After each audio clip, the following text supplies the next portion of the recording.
শিলিগুড়ি নিবাসী শ্রী মাখনলাল সরকার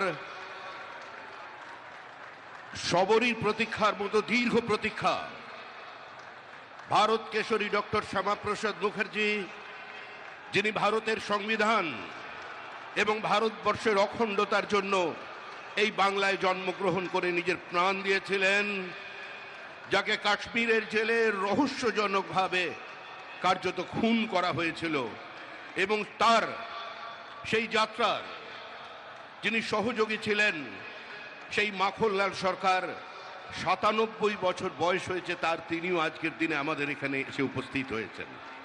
শ্রী মাখনলাল সরকার তারপরে দিল্লিতে একটি দেশাত্মবোধক গান গাওয়ার জন্য দিল্লি পুলিশ তাকে গ্রেপ্তার করে। কংগ্রেসের সরকার নিয়ে যাওয়া হয় বিচারালয়ে। বিচারপতি বলেন তার উকিলের পরামর্শে যে ক্ষমা চান,